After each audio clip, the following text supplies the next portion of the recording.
I've found it to be a very interesting social phenomenon in a small town like Carleton Place to be able to have a world-class canoe club.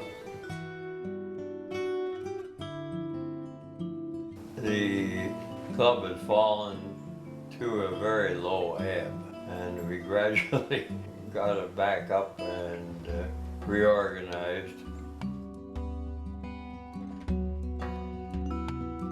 So Carleton Place had the first paid summer coach in Canada at a canoe club, and it made the difference.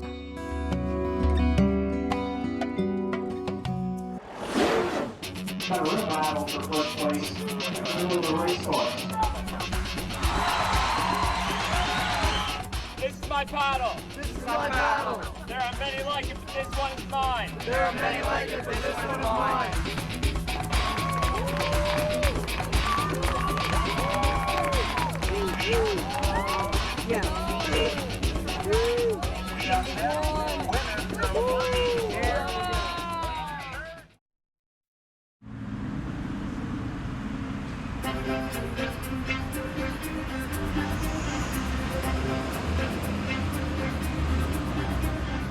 This is Carleton Place. It's a thriving, dynamic, and rapidly growing community near Ottawa. Now, let's take a journey back in time to the Carleton Place of 1893. Like now, the town was thriving and dynamic. Unlike today, its industry was predominantly based on the river, and the town boasted several large mills, many of them in the lumber business, along with all the supporting trades and industries. It was a very different time. In fact, there were still 8 years left in the Victorian age. World War I was still 21 years in the future. It would be another 11 years before the first automobile is manufactured in Canada, and powered flight was 10 years away. Very few homes had electric lights, and private telephones were almost non-existent. The few that were around were typically found in institutional or emergency locations, such as fire halls. Canada, all 7 provinces of it, was celebrating the 26th anniversary of Confederation.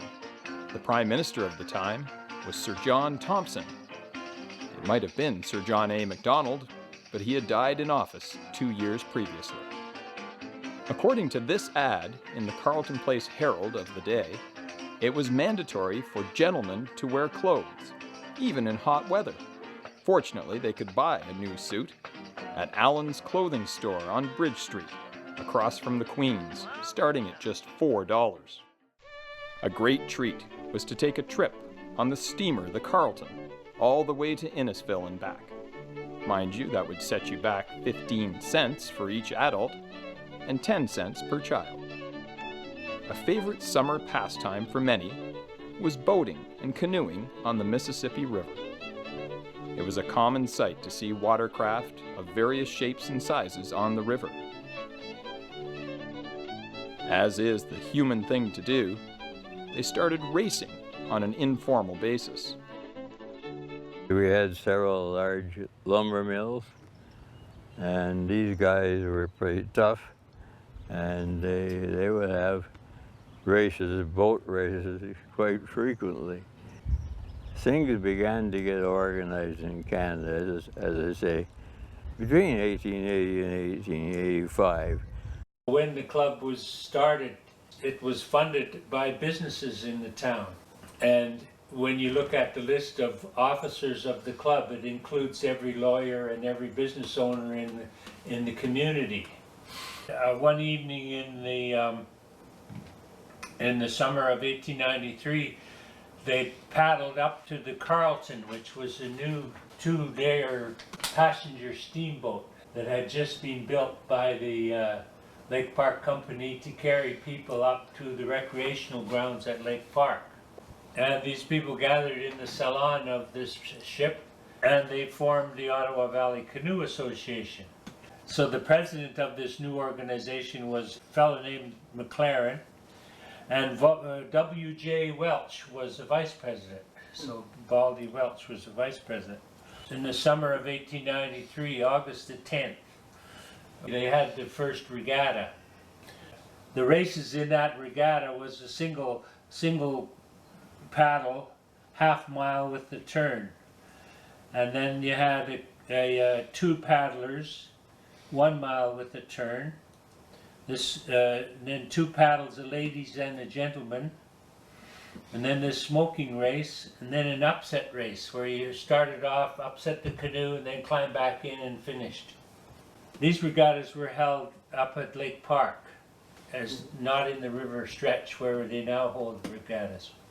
The river stretch at that time of the year was pretty much of an industrial river because they had 4 sawmills running. So there was a lot of boom logs along the shore. In 1900, the war canoes became the great canoe racing machine, and the various clubs in the Ottawa Valley were going to form a war canoe racing league, and the Carleton Place paddlers got themselves together and incorporated themselves in 1900 as the Carleton Place Canoe Club, and they sent a delegate to the meeting, the founding meeting of the Canadian Canoe Association, which took place in 1900 in Brockville. And the Carleton Place Club is the only surviving charter member of the Canadian Canoe Association today. In the early 21st century, the level of sportsmanship in paddling is exceptionally high. It's not at all unusual for clubs to have joint training sessions, and very common for paddlers to form lifelong friendships with members of other clubs. But back in the early 20th century, it was sometimes different. Yeah, in the, what was it, about 1902, there was a famous war canoe race in Brockville, I believe it was. And there was a very high wind, and during the storm, they tried to start the war canoe race, I think a couple of times. The first time, two of the canoes, the Ottawa canoes, collided. And while there was a certain amount of poor sportsmanship, one of the members of the one of the clubs, or one of the crews, stood up and clobbered one of the opposition with his paddle. And well, the first guy grabbed a hold of the other guy's canoe. yeah, well, and the poor fellow had to be taken to the hospital, I think, to get patched up. In 1907, the Carleton Place Canoe Club made its presence known at the national level. The club sent a contingent, a war canoe, to Montreal, and they won the half-mile and the mile war canoe in the CCA, became the undisputed champions of Canada, which in 1907 was a big thing. The photograph of the remained in the pool room in this town from 1907. It was in the pool room window. Yeah. These were the grand heroes of Carleton Place, and it remained in the pool room window until 1960, I guess. You might mention the story of Mickey Murphy.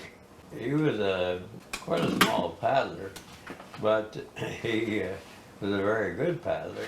He surprised everybody at that regatta in Montreal by winning a singles race. Mm-hmm. He was the first winner of a singles race that we had from Carleton Place.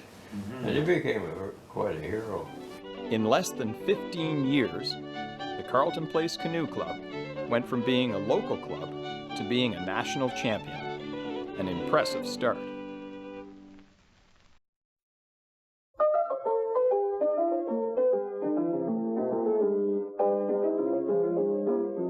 One of the prominent and more interesting personalities involved with the club from its very beginning was William John Welsh.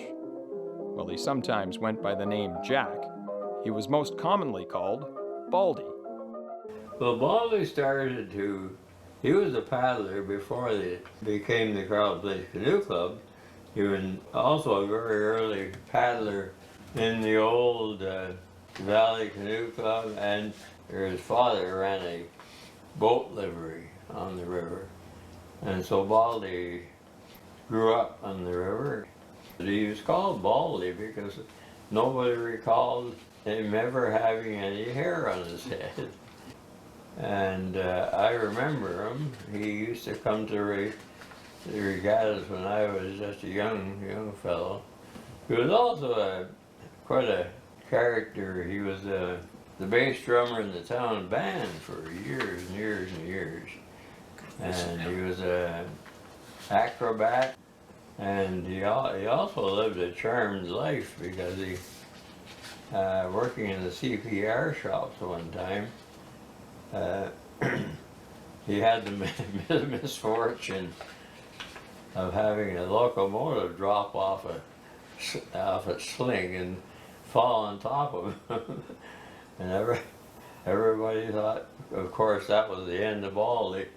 But when they lifted the locomotive, there was Baldy. Had managed to survive. Baldy was reputed never to have imbibed in alcohol or smoked. And perhaps that was the reason he lived so long. In August of 1893, they had the first regatta, and one of the races in it was a smoking race, which is 200 yards with the turn. The contestants light cigars after starting the signal and finish the race smoking. And the prize is a box of cigars. And Mr. Welch only failed in one point. He is not addicted to the weed, and lost but one prize simply because he could not light a cigar like magic and was left behind in the smokers' race. You know, Baldy was, the other thing about him was that he was active in the canoe club right through to the end of his life. Oh yes. Yeah. I mean, in the 1920s, as I was saying earlier about the plays, Baldy would be on stage dressed in a woman's dress and playing a central role in whatever theatrical production they were putting on. Or he would, you know, the other thing was after the war, they were up in Ottawa somewhere with the war canoe, and he coxed the war canoe when he was about 75 or 80. Yes, that was it wasn't a real race, but Baldy kept on. Baldy's long and colorful life came to a close on May 31st, 1957.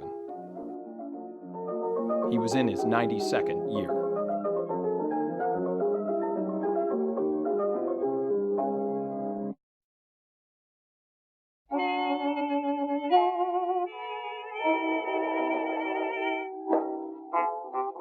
The glorious successes of 1907 were not to be repeated until 1915. But further success would have to wait until 1920. The Great War, as it was called at the time, had a fundamental impact on society. This in turn impacted the Canoe Club and its membership.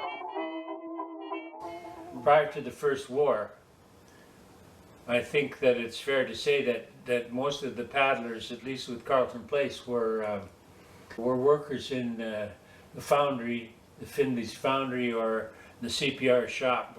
You know, sort of. Yeah. They were at least 18 or 20 years old, right? Yes, that's right. And when the First War came along, a lot of these guys went off on the first month, and then the club was faced with the challenge of, well, are we going to keep paddling or what? And one of the things they did was they introduced an age class that was below enlistment age. So you ended up with juveniles paddling. One of the great revolutions in Carleton Place was to actually allow a woman's war canoe to race. Yeah, well, we weren't the first. I think the first that I know of was New Edinburgh Canoe Club. Yeah, they were paddling, women were paddling there in 1937, 36, yeah. And Britannia Yacht Club. Yeah. But anyway, the point is that circumstances were such that the age class of people involved went down. The changes in society brought about by World War I also affected the way the club was funded and organized. So when the club was started in 1900 and before the First War, it was funded by businesses in the town. When you look at the list of officers of the club, it includes every lawyer and every business owner in the community. The First War changed the attitudes of a number of social and political and financial attitudes, so that by the end of the First War, workers didn't believe so much in their bosses anymore. The government was collecting more taxes, and a whole lot of things were happening, so that companies and large businesses or businesses in town didn't have the surplus money to spend on the canoe club. So during the 1920s, you find evidence that the canoe club put on plays, for example, to raise money for regattas. And one of the very successful operations they did was to build a dance hall called the Rustic Inn, which was on the grounds in front of where the steps are now to the building. But it opened in just at the beginning of the Depression and ran until the end of the war, right? Yes, yes. Getting back to the paddling, 1920 saw more success for the club.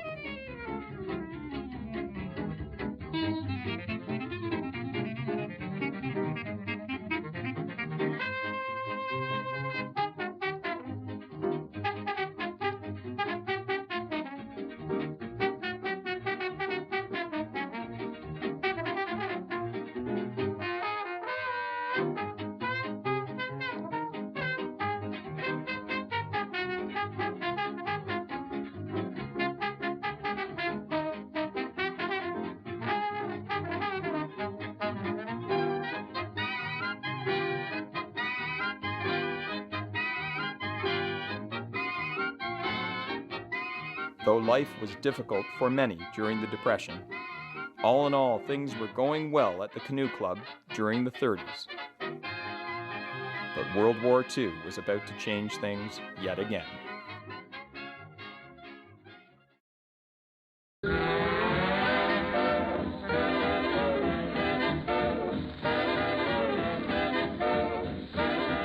Just as the Great War had a paradigm-shifting impact on society, so too did World War II. In many ways, the impact of the Second World War on attitudes was more profound. I joined the club when I was about 16, I believe. And it was just at the end of the war. As the war ended, a lot of the veterans came back, and I continued to paddle with some of these old fellows. And when they retired, Cliff Bennett and I were left with the job of keeping the club together. And we had a very difficult time for a while because the club had fallen to a very low ebb. Well, it was a pretty rough place as I remember. Oh, wasn't it, eh? There was no organization to it as far as I could make out. Oh.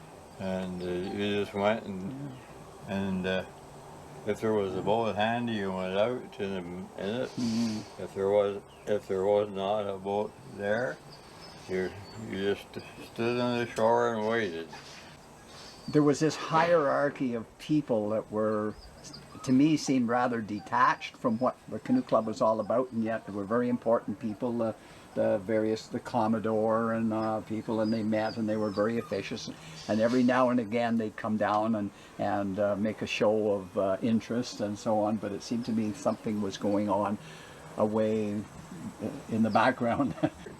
Their main business was running the rustic inn. Mm-hmm. I don't know why it took that number of guys to Run the rustic inn, but anyway, they survived. Yeah.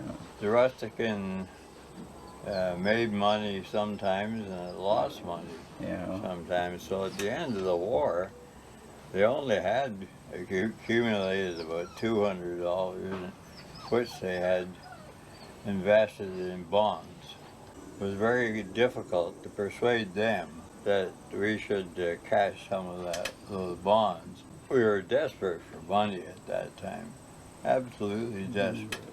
Well, the war really knocked the heck out of the canoeing fraternity. Like, I know Rito, their club had been down on the canal near the exhibition grounds there and near Lansdowne Park, and they lost it during the war. It fell into the canal. Yes, and after the war, Rito, guys like Ken Strolger and that rebuilt the club from scratch. And Carleton Place would have been similar.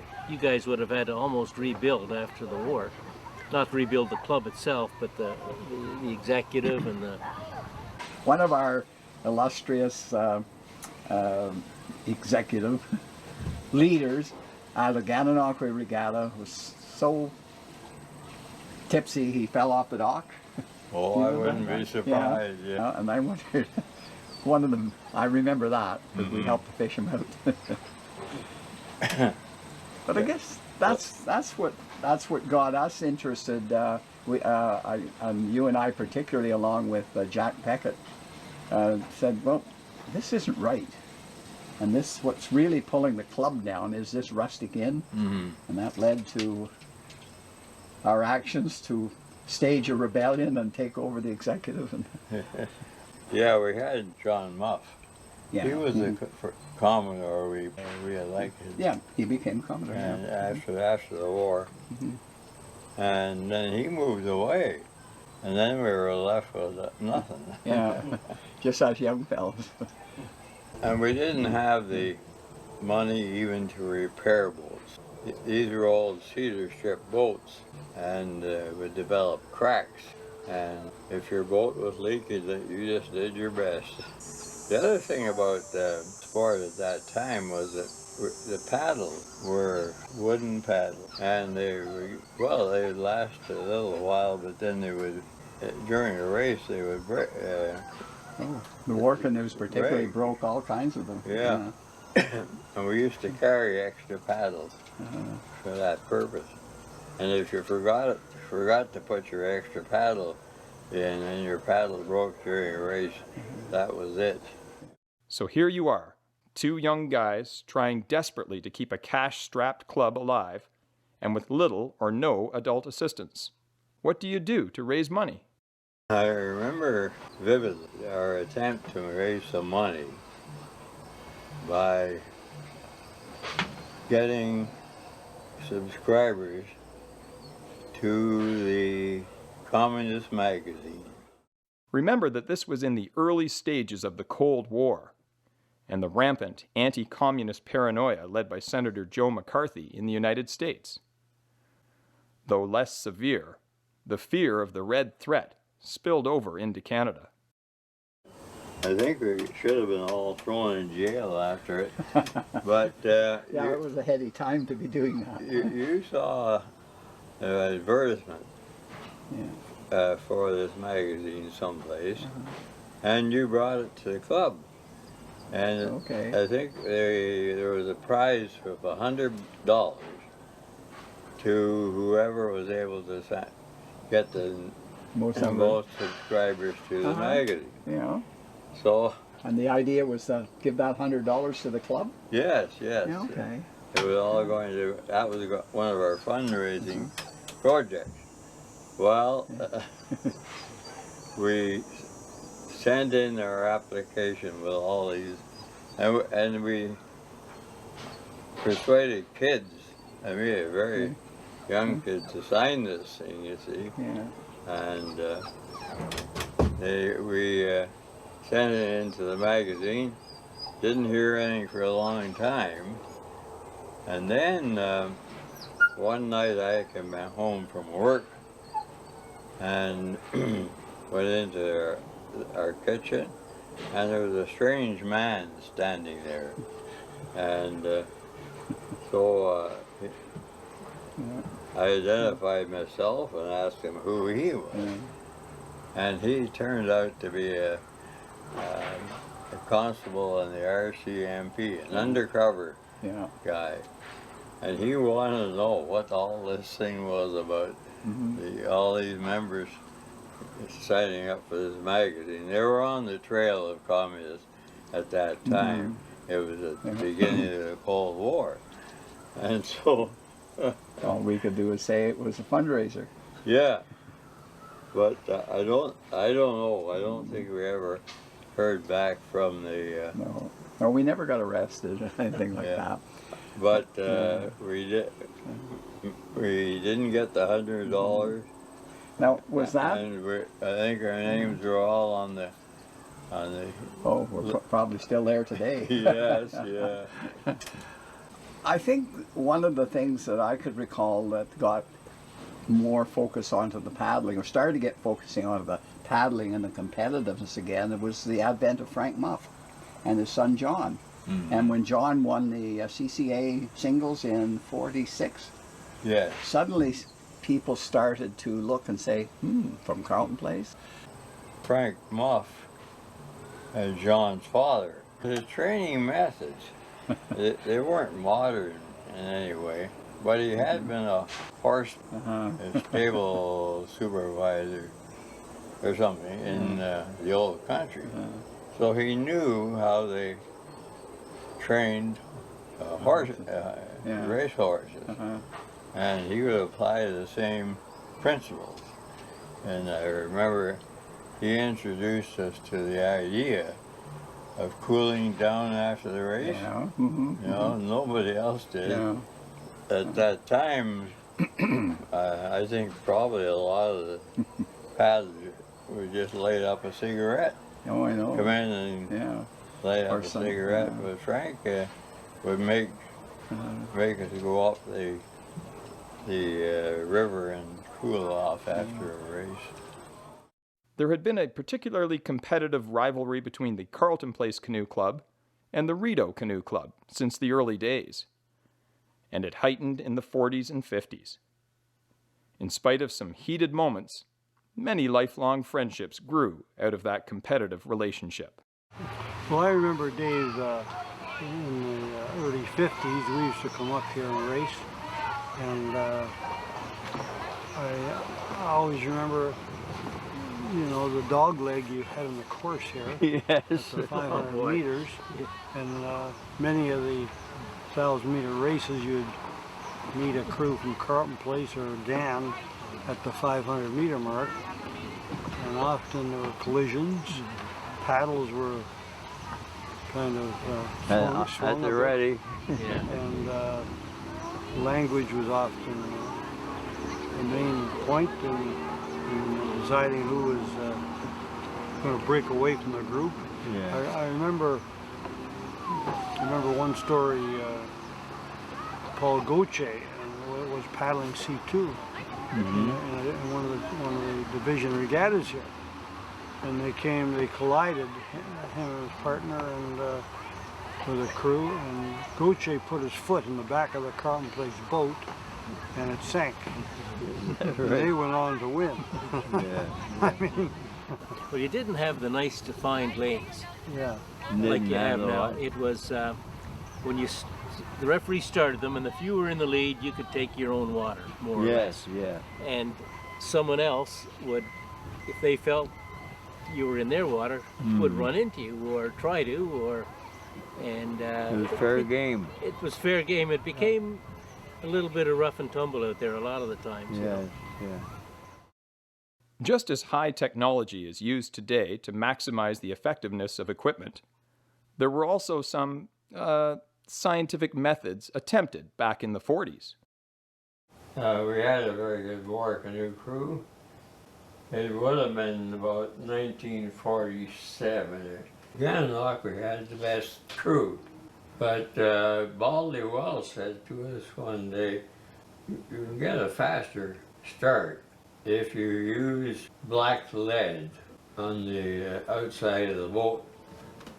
And that was rather intriguing. So we got some black lead from the foundry. It was like graphite. It was a very slippery material. And we slathered that stuff on to the outside of the boat, and lo and behold, we won. So the Gananoque fellows, they had seen us doing this, and somehow or other they decided they'd like to get to some of this black lead. So we actually sold them some. But in the black lead, in the can, we put a little bit of sand. And the Gananoque fellows slathered this stuff on, and we were sure we were going to win because we didn't have any sand in our black lead. However, they surprised us greatly by beating us. But we soon, everybody gave up using the black lead. They all looked like Negroes. They were covered with this dirty stuff. Well, so much for science. Two very big changes were about to take place, the first of which was a brand new clubhouse. I remember the old canoe club, the first canoe club, very well. It had been part of the lumber mill complex. As I understood, it was the office. No, it was the forge or blacksmith shop. Blacksmith, you're right. It Yeah. was blacksmith. Oh yeah, that was the fun we had. Used to have a swing rope up above there, upstairs, and it was always smelly. Well, it certainly clothing. was. Yeah. Because there was no, I think there was a trough which acted as a latrine. Yeah, And, that's right. Yeah. I think there was no septic tank or anything. No, okay. It just ran down And into the river. Yeah. someplace. So we helped tear that down. Were you around to tear that one down? Yes. Yeah. I remember we tore that one down, and then built the next one, the Quonset hut. Yeah. And yeah. the main cement part of the foundation of the existing one was the foundation of the old Quonset hut. The other major change involved the infamous rustic inn. In the winter of 1947, a buildup of snow caused the roof to collapse, and the inn was subsequently torn down. When the dance hall collapsed, we got together with one night with the people who were going to be the new executive, and we asked the treasurer how much money we had, and the treasurer at first was a little reluctant to tell us, but finally he said, all right. And he pulled out the contents of his left pocket, and he counted it up and said, well, that's your money, $23. And I said, well, do you not keep any books? And he said, no, I don't bother with that. I just keep the club's money in my left pocket and my own money in the right pocket. So, well, after that, we became a little more formal. Got a new treasurer, as a matter of fact, who kept the proper track of the money. As the 50s ended, things were looking good. The influence of John and Frank Muff laid the groundwork for a more serious approach to training that was to come in the 60s and 70s.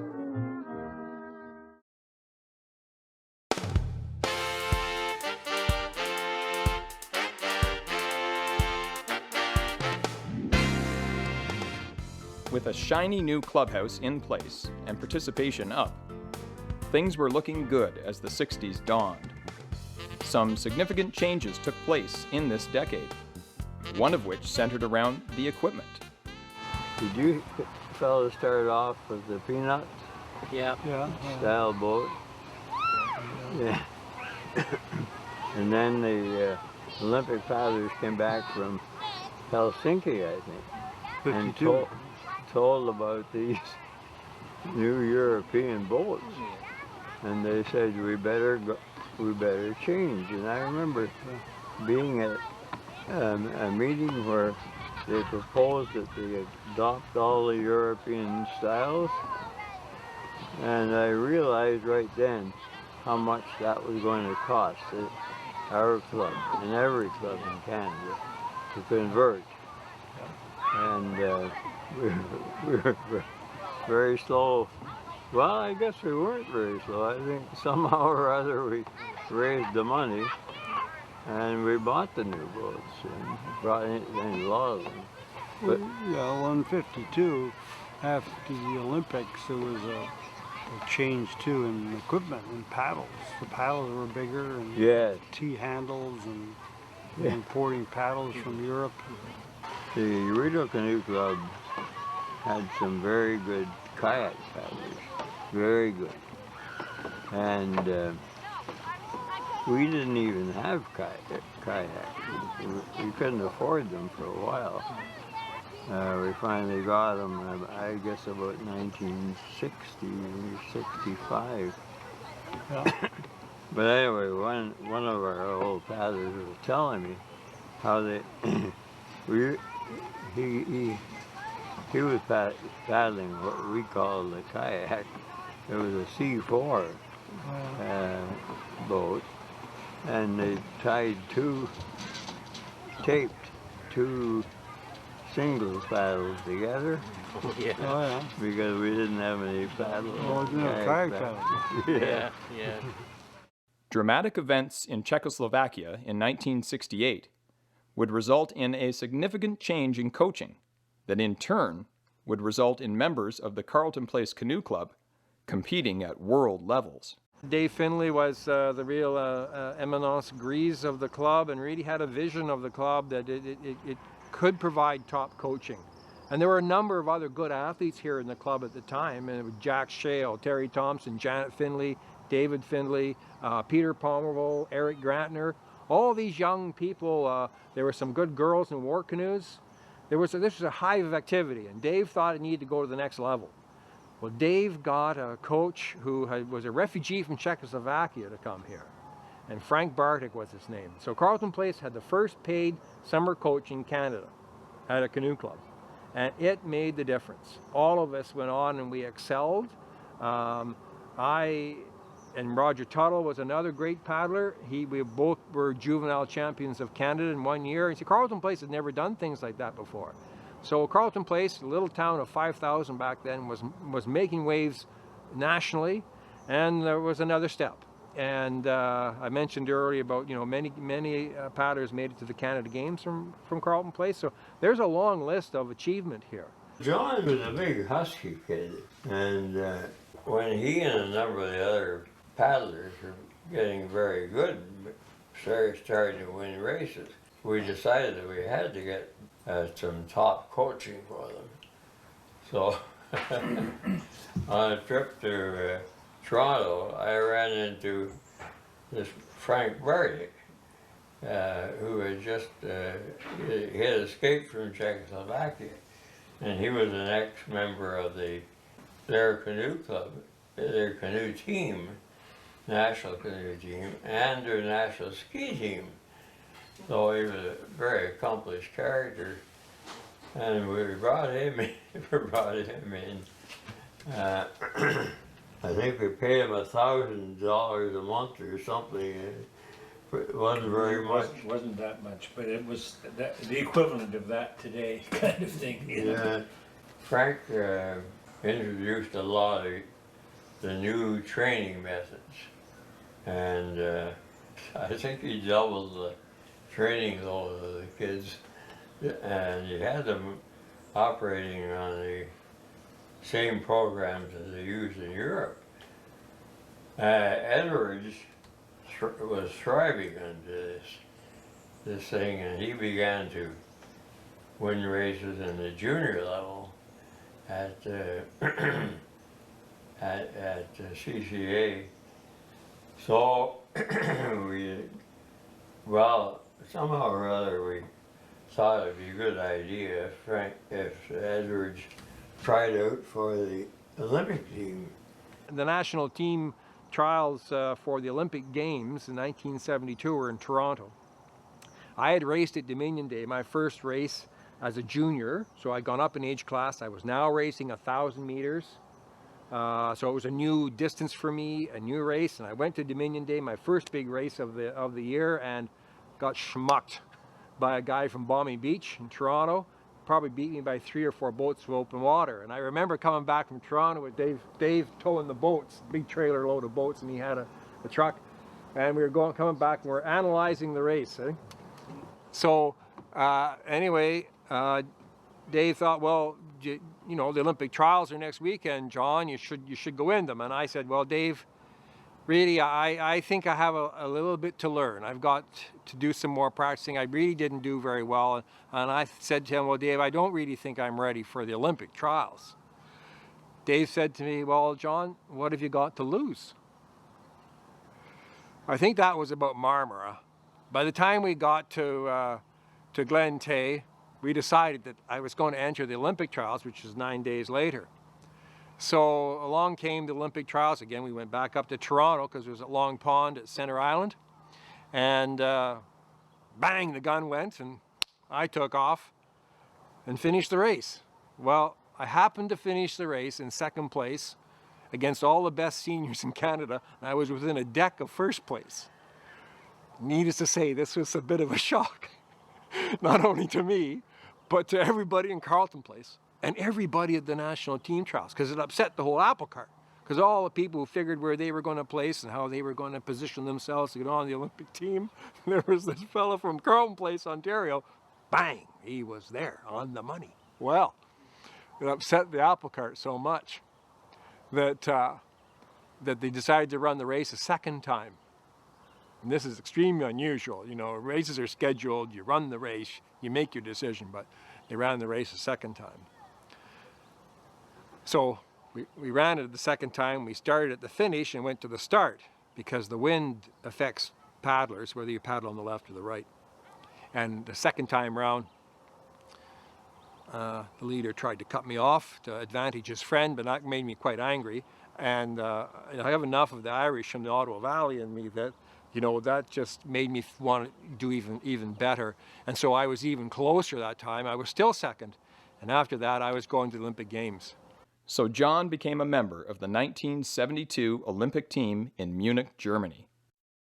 Of course, then it was on to Montreal, and that was a tremendous environment. You know, that was 80,000 Canadians in one stadium. Going into the stadium was an amazing sound.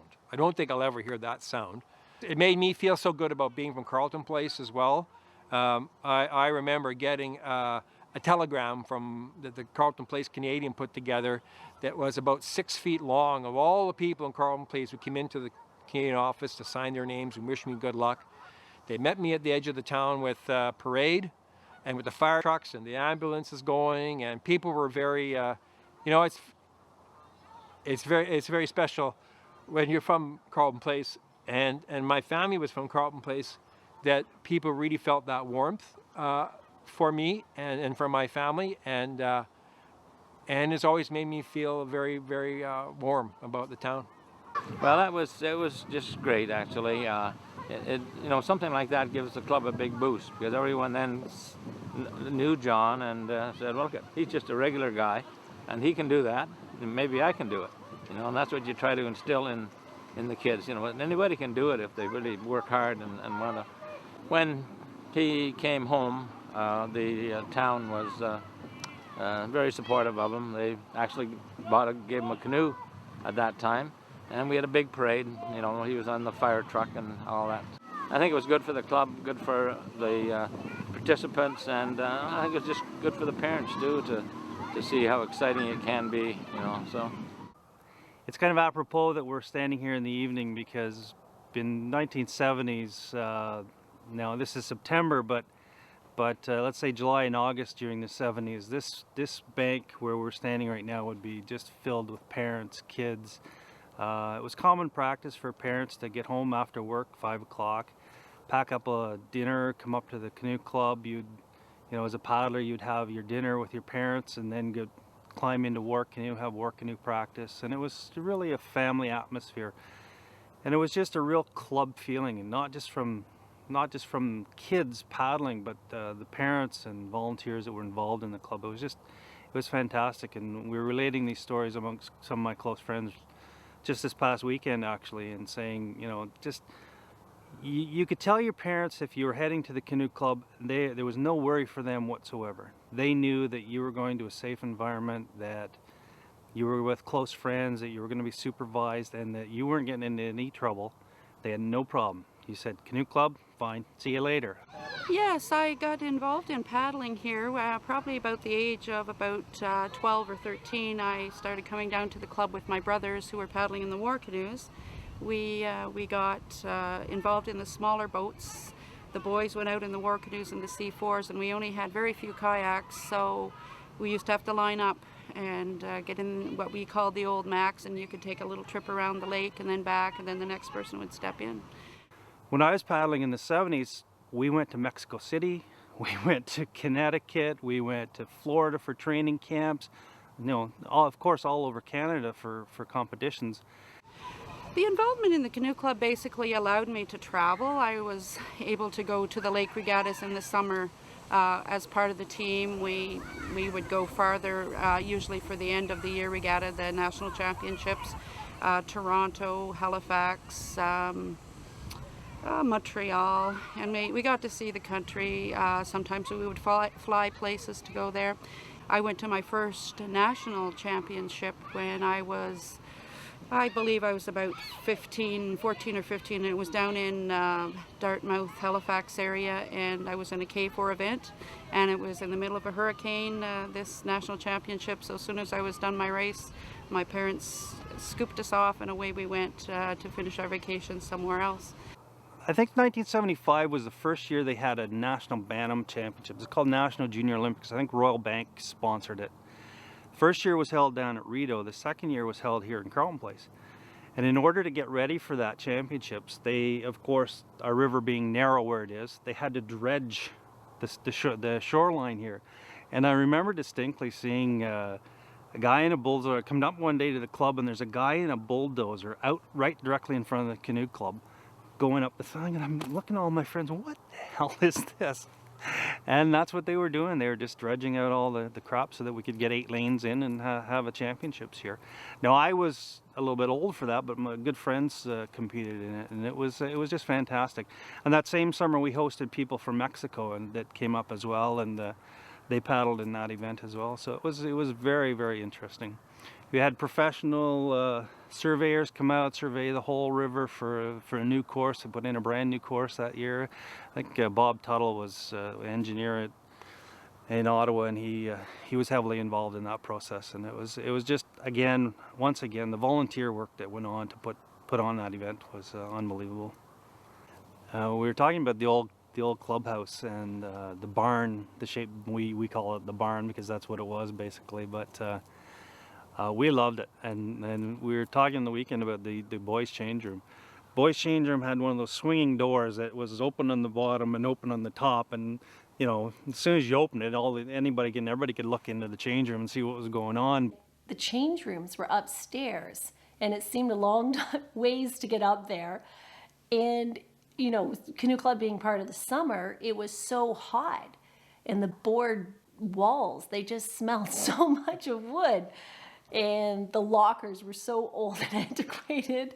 It was dark. We really only had light from the windows, it seemed. And we had this old piano in the change room. I don't know where it came from, but half the keys were broken on it, of course. But you know, so somebody with talent would eventually go in and tinkle away at it. But the great thing about the boys' change room was frowned upon practice, but accepted practice was to steal signs from from wherever we went. It was pretty common for kids to go to regattas with a socket set in their backpack or kit bag and a couple of screwdrivers or two. And you know, as long as we weren't stealing road signs that were going to be hazardous to drivers, then it was good. And we had a great, the old Esso Tony the Tiger. We had this great big huge Tony the Tiger sign in the change room, and it was right. But it was just a true club feeling, you know, and it was a sense of belonging to something that was significant and important, and you know, that was great. Throughout the 70s, the Canoe Club was certainly enjoying a high point in its history. Here are some more memories from the 70s.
As the 80s began, the momentum from the previous decade was sustained, and more change was on the horizon. I certainly remember the old clubhouse.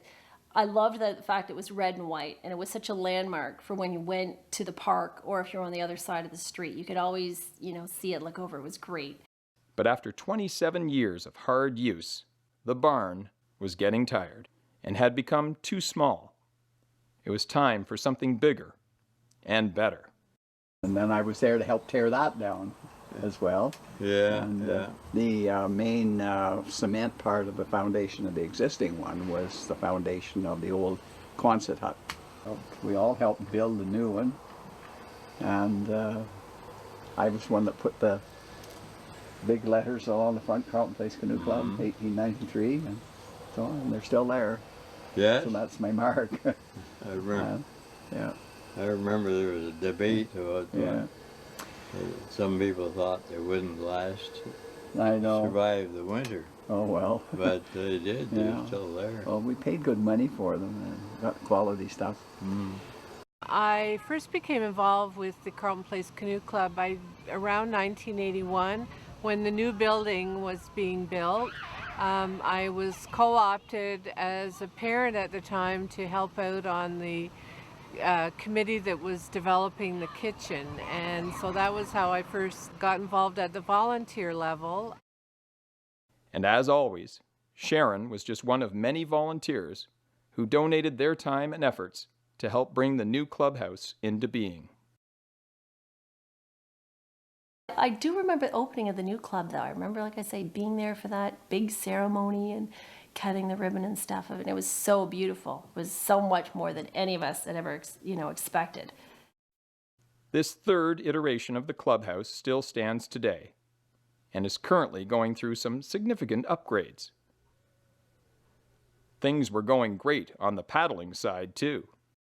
The trip to Calgary was truly one of the most memorable times of my life. And I think pretty much for any of the girls that participated in the War Canoe that year can honestly say that. We had the best boat ever. We won the Ontario Championships, which was very significant. And I believe at the time when you placed in the Ontario Championships, a portion of funding came with that to then send you on to CCA. So I believe that happened for us, but the trip to Calgary was going to cost significantly more than that. So of course our parents had to dig deep in each of their pockets. And we did do some fundraising for it. But, and I think the club, even as a club, came together and said, we have a really unique group here.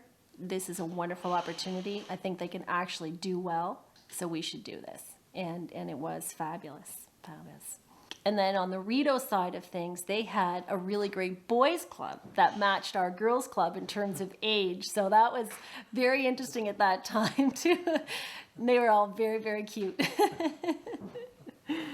So that was fun. Another big part of being, for myself, good memories was my dad, who's Jerry Townend, who wrote a column at the time called The Chatter. And he wrote about the club often, just, filled in on the weekends. He came to every regatta with us. And it was quite something. Everyone loved to get their name in the paper. So, but my dad would kind of specialize and, pick certain people out.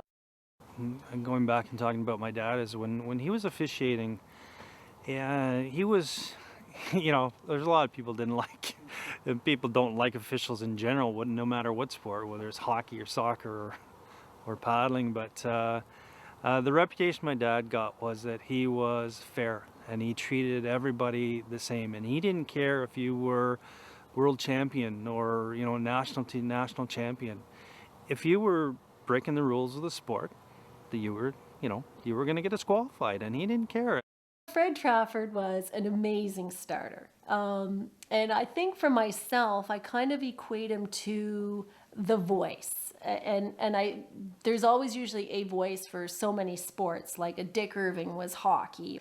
He was just known by everybody, no matter what club you came from, everybody knew Fred's voice. And it certainly was commanding. When he took control of the race, because all the boats, they'd line up and stuff, and then they'd say, Mr. Starter, you have the race.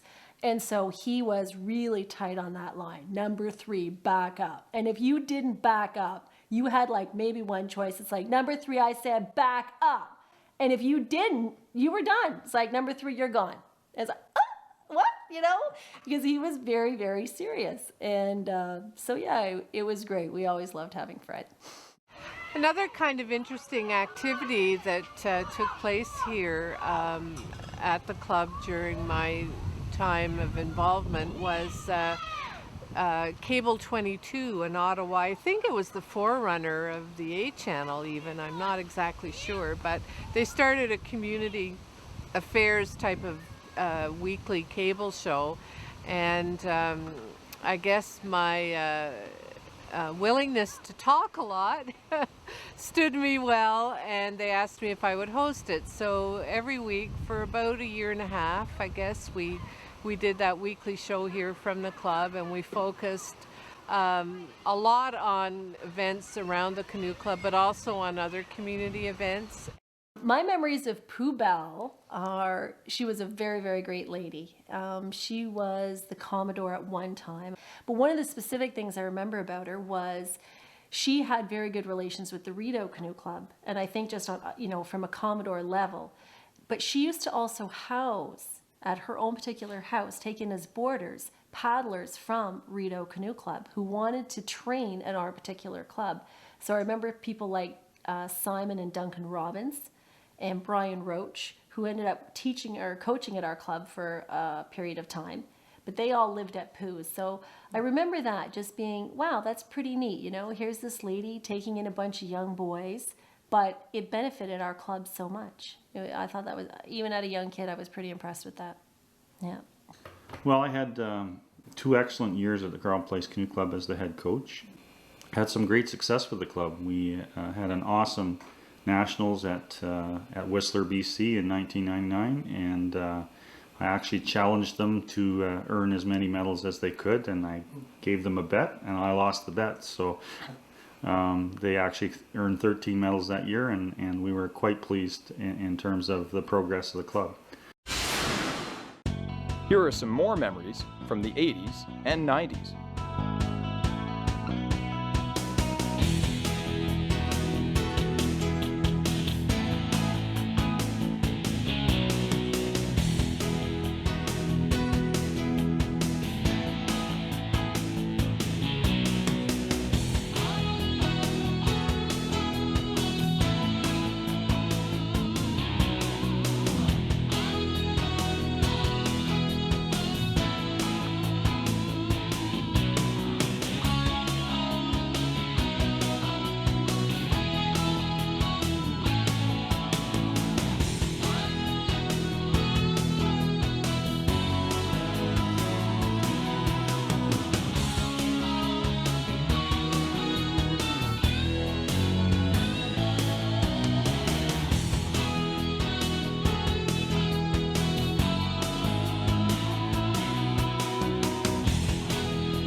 first decade of the new century witnessed some exciting highs and some challenges for the Canoe Club.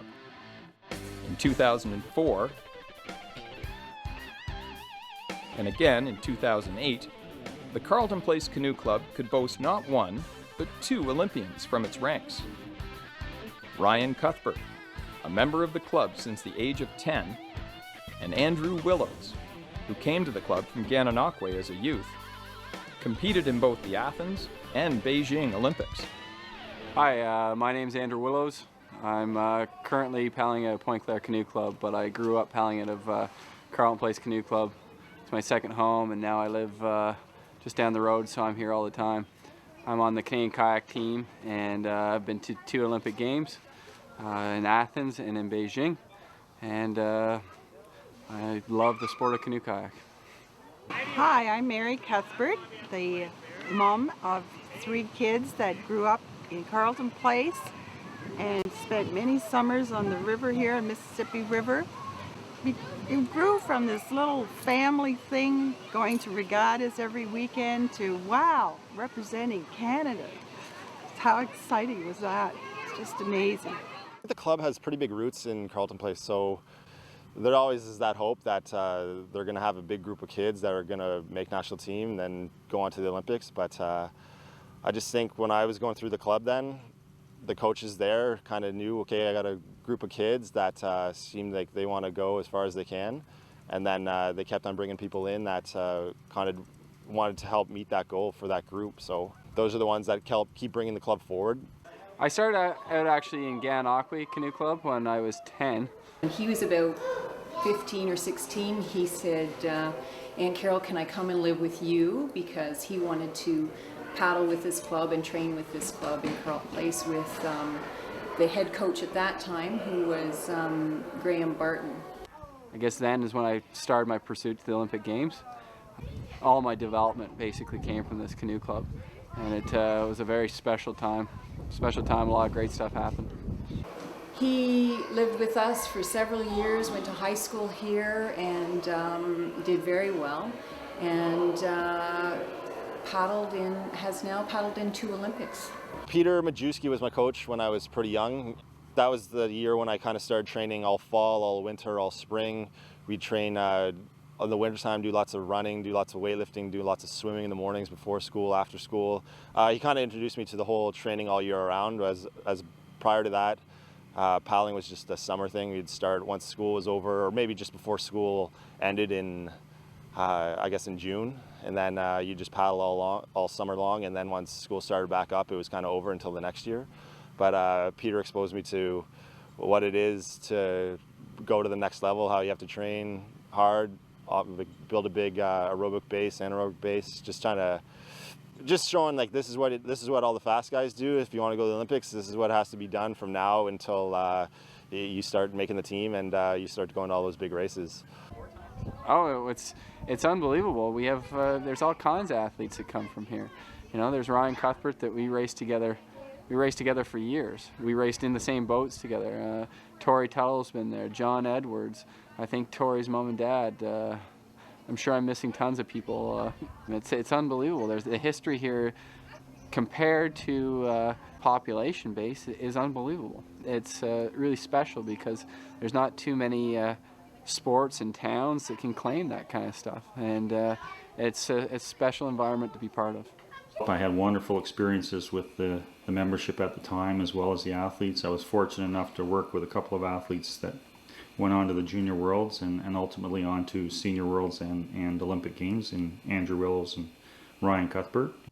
The level of mentoring and support in paddling is exceptional. Senior paddlers are constantly helping the younger members. And Olympians like John, Andrew, and Ryan still do their part when they can in helping those who aspire to follow in their path. Even though the later stages of the decade saw difficult financial times around the world, Carleton Place was expanding, and a whole new crop of paddlers and volunteers became involved with the Canoe Club. Things were looking up again.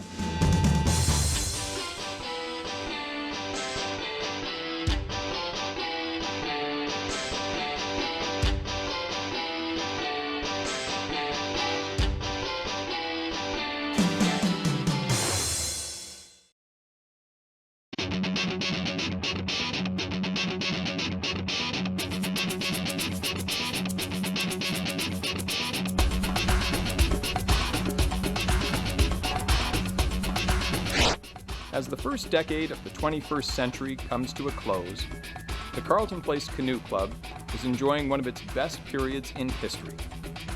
It has a solid executive in place, participation is higher than it's ever been, and the coaching is excellent.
Up next is heat number 2 of the Bantam Girls K1.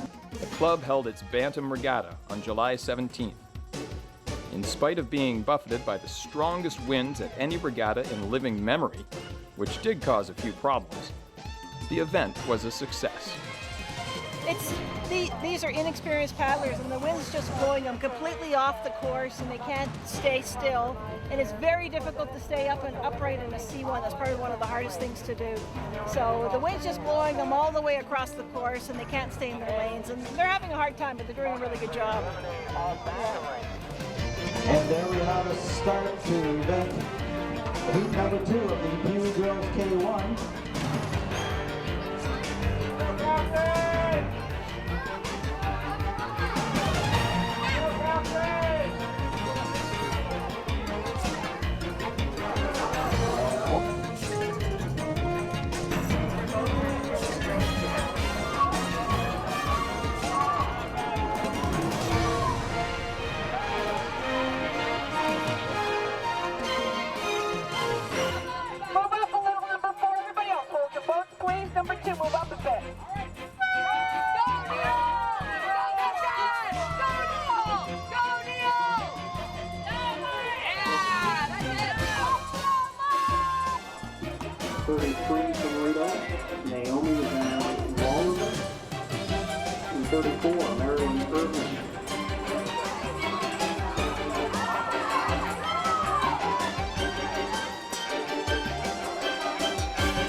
A lot of my teammates are really good in all the boats that I'm in.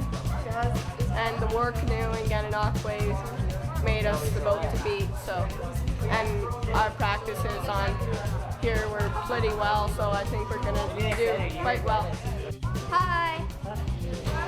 Hey. Hello.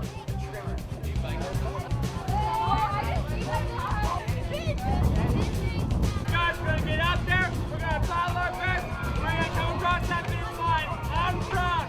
So ready? C1. CB. C1. CB. C1. CB. Off the top. And we're going to get ready for a start here very shortly.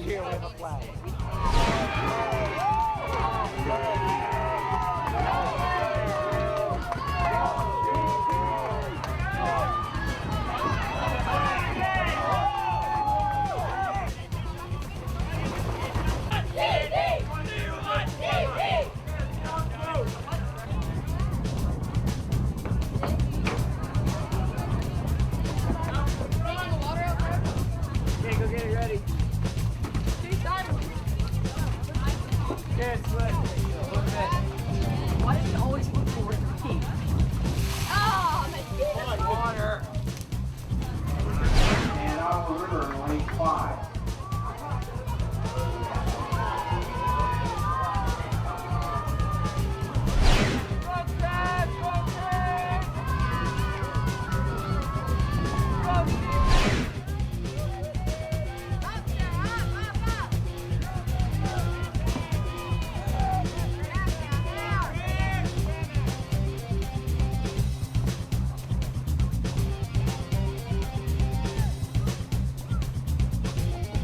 Nice race on the outside ball. 6 exit miles from Canoe. The gas in AM from CP. As light.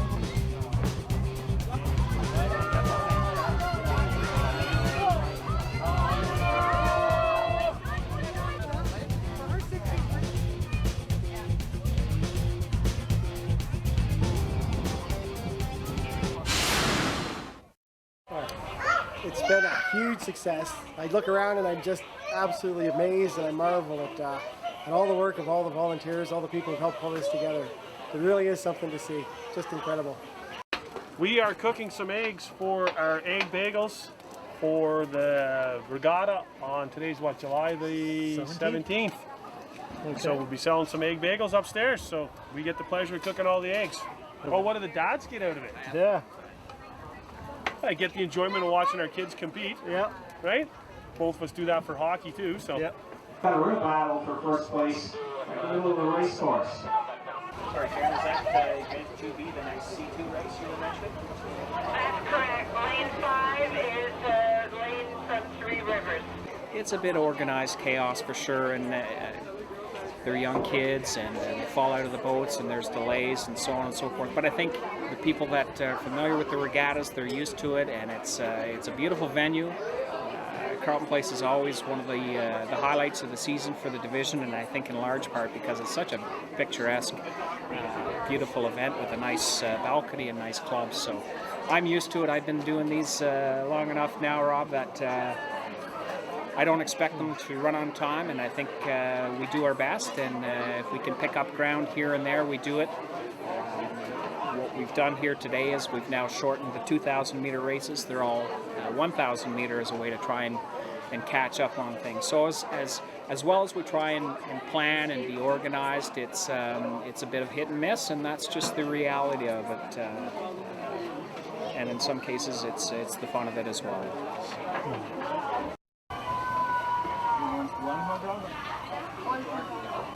And a Reese's peanut butter cup. So here's your cup. Oh, that's mine. It's all volunteer basis. Nobody gets paid for anything, so it's totally relies on volunteers. We have a group of women that head up this kind of a thing, and then all the parents have to dedicate a certain amount of time to doing the work. Just give me 1 minute here. Sure. Cheeseburgers? Yep. 350, please. When every parent signs a child up, they have to dedicate that sometime during the year they're going to do between the two parents 11 hours of volunteer work.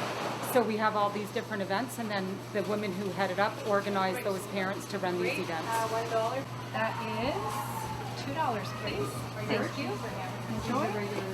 The Adam, ATOM Adam race is going forward, and then we'll, go from there if we have to do anything else. Starter has the race. Okay, number 2, check your boat, hold it. Number 1, move up a bit. Come on. Move up to the start line, you're doing fine. Everybody else, hold your boats. You're doing great. 2, back it up just a little bit. Okay, hold your boat. 2, 1. Starter has the race. Hold your boats, hold your boats. 1, move up just a little bit. Everybody else, hold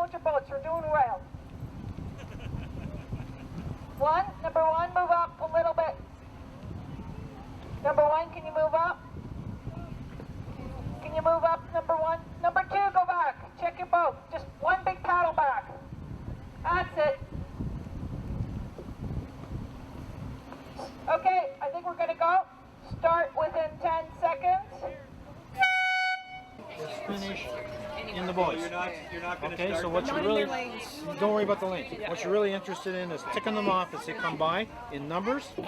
For timing, I suggest start the race and then laps time. Bang, bang, bang. Yeah, it's just that if they lap it, you're going to have to consider which batch they start. No, they all got numbers.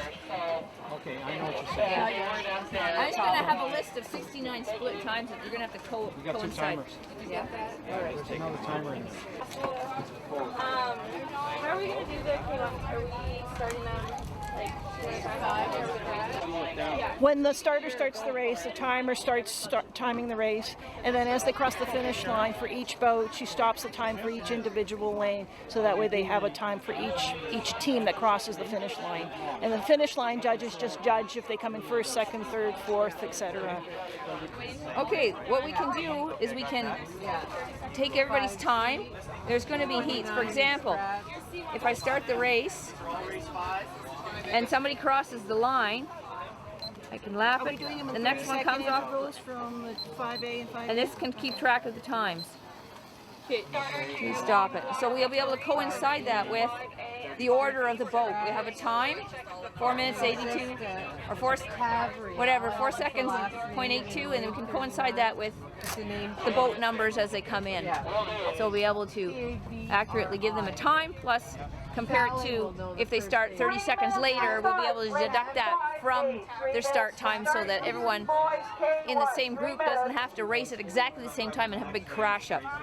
We can start in batches 30 seconds later. So that'll be helpful. We're going to race it. Yeah, that's, Anyway, that's what they okay. gave me, yeah. Any other chance? Okay, so then let's keep going while we've got a chance. I've just got to communicate to the Okay, starter yeah, for a it's sec. up to you. Okay. Chief official to starter. Is this a good time, Dave? We're getting closer, Sharon, but it's absolute chaos here. Okay, when you have a minute, get back to me. I have some info for you on the 1,000-meter races. Never be a starter.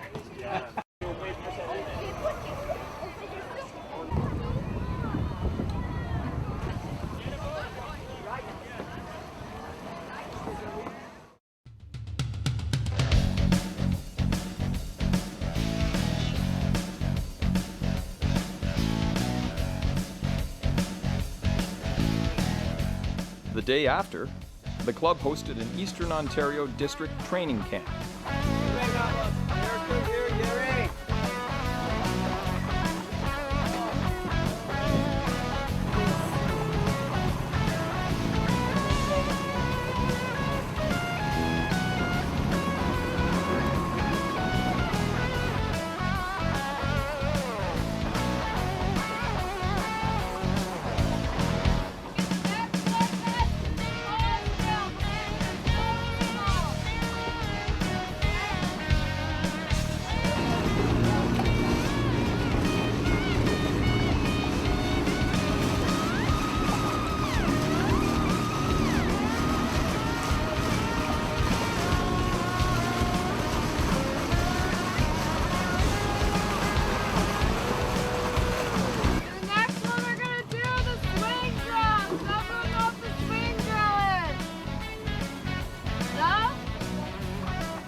Good job, Luke. Where's my time, Ryan? I will say after. 29:52, 46. Sarah, 11:12, 22:59, 34:55, Kristen, 11:11.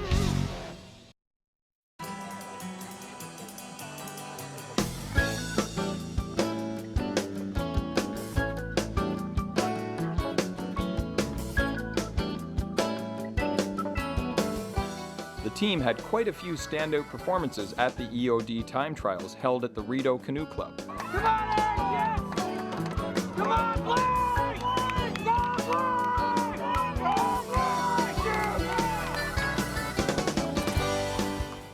Hi, my name is Jacob Sosna, and this is Pat Lester. We both paddle for Carleton Place Canoe Club, and we're about to race K4000 between men. Hi, love you all. Bye.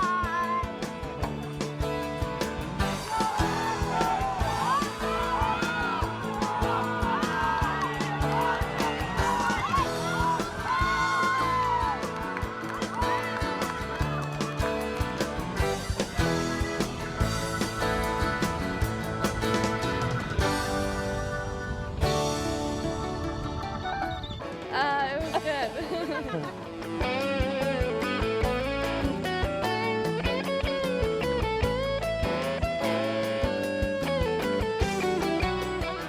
Going out for a K4 race. We're gonna have some fun. Then it was on to North Bay, and finally the Nationals in Regina, where the team had some great successes.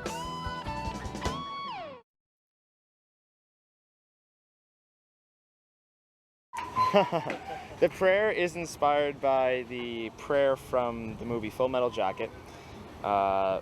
Before I was referred to as the speech. The first year I coached a war canoe, I did a big speech down on the docks of the canoe club here in CP, and we were fortunate enough to win that one. The guys were really inspired, and from there on I started to do a speech fairly regularly.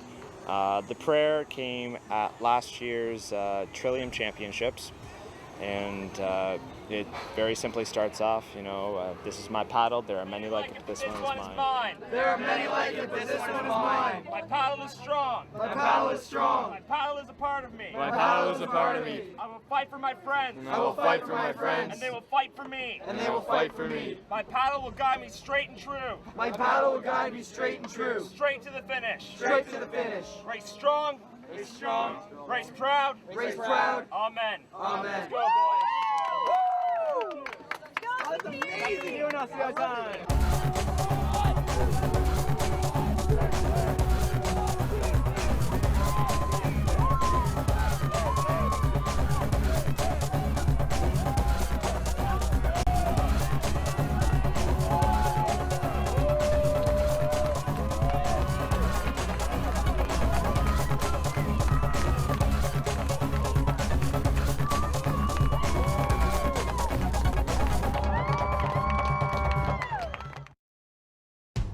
In the summer of 2010, the club received 2 grants, one for the purchase of additional equipment,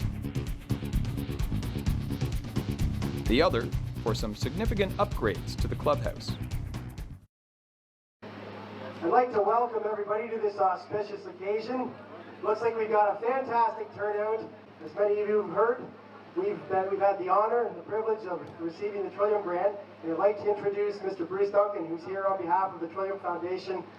And at this time, I'd like to present Tim with a plaque from the Ontario Trillium Association.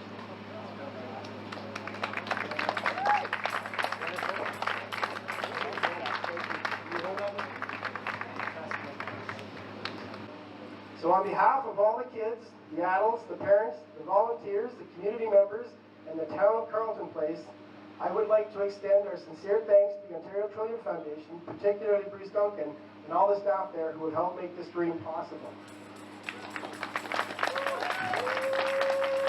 It is a tremendous opportunity that will bring many new smiles and help us reach a new level of excellence that we can all be proud to be a part of. With that, I'd like to introduce Wendy LeBlanc.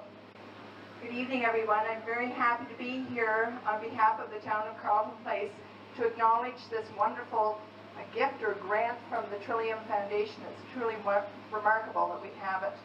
I'd also like to acknowledge, before I begin what I have to say tonight, 2 of my fellow council members who are here. Councillor Jerry Flynn is just over here, and Deputy Mayor Sonnenberg is here right here. Behind us we have a very beautiful building. This is, as I recall, the 3rd building on the site. And in the background you can hear all kinds of noise. That's part of another grant that we received this year as part of the federal and provincial stimulus funding. We received a grant of $200,000, to which Carleton Place had to add another $100,000. And that's giving us roof upgrades, air conditioning, and a much needed elevator, along with some other upgrades. And I'd like to say on behalf of the town of Carleton Place to the Trillium Foundation, thank you for making it even better for all of us. Thanks a lot.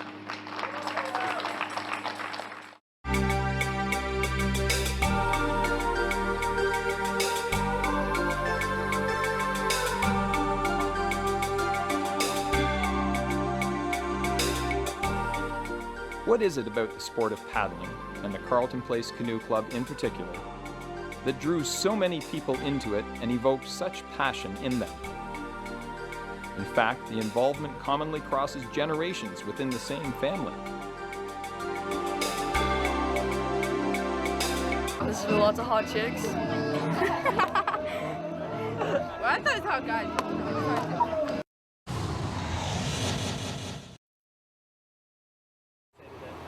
For the people that are wanting to join, definitely join because it's so much fun and it's a great learning experience. And for the people that don't know much about it, well, there's not much, there's a lot to say about it. It's fun, it's exciting, you learn about everything. You learn about, like, you learn about your A-frame, you learn to paddle better. It's practically what most of it's about. I've been here for 2 or 3 years, and it's been really fun. My sister started, so then I watched a couple of her races when she was older than me. Then I said, oh, I want to do this when I'm older, so I came and did it. I qualified for everything I did, so I'll be going to Sudbury in 2 weeks. It's fun. I don't know, yeah, it's fun, and you have new friends, and you get to go places to race, and and you get exercise also. And my nickname here is Black Panther, so. How did you get to be Black Panther? Because there's this other girl here, her name is Ella, and my nickname is Ellie, so I was always getting mixed up, so they gave me a nickname. That's a cool one. Thank you. Yeah. Well, I just really like this place, and the coaches are really, really, really nice, especially Taryn and Brittany. They're my 2 favorite coaches. My name is Fletcher. My name is David. I get to do like run swims, going in the boats, and like exercises. I like the coaches here, and I made a few friends here. Good. I'm a kayak person. I like canoes. And what do you like about kayaks? Because I'd rather not tip, so I find kayaks a little easier to balance. I like falling out, and I also like winning. Winning feels good. Yeah, I love winning. How'd you do in the weekend? Pretty good. I won 5 gold medals. I won 3 gold medals and 1 silver medal. It helps you improve on your paddling and your techniques and stuff. And I like winning medals. I don't know. It's lots of fun, and you get to...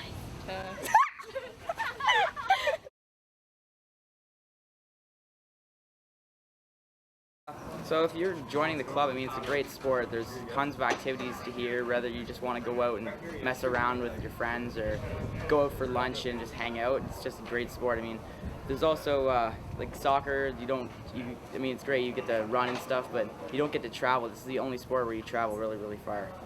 I've been in the club for about 6-7 years right now.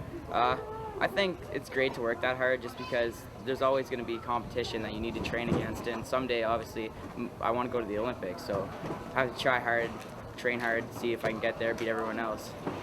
Well, since I haven't been here very long, I've only got a couple friends, but I'm sure that like they'll last a while because I'll be paddling with them each and every day, every summer. So, and also I've made quite a few friends in different clubs, like North Bay and Vito.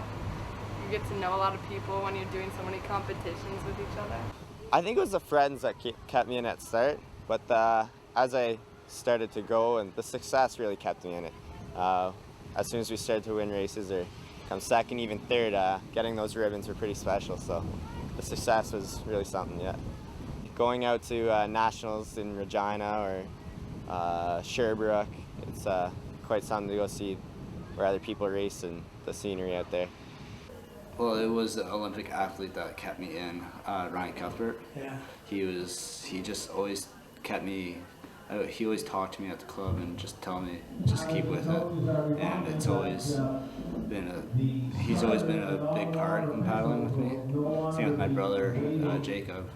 He's been a big part with him being on the Ontario team. He just kept me fit, I guess. Like he always motivates me, pushes me harder than I need to.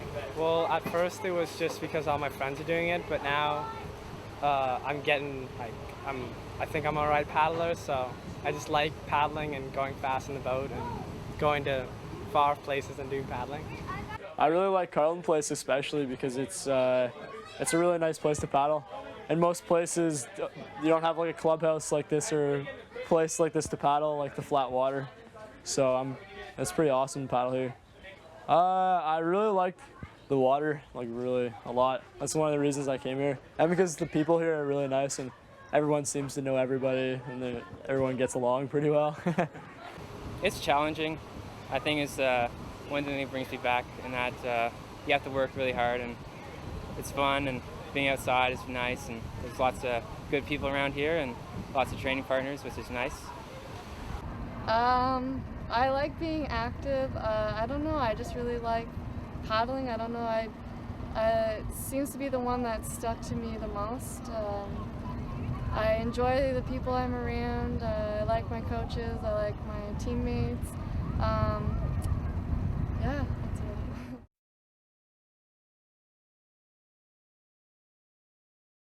it. One of the things I like most about the Carleton Place Canoe Club is it's inclusive rather than exclusive.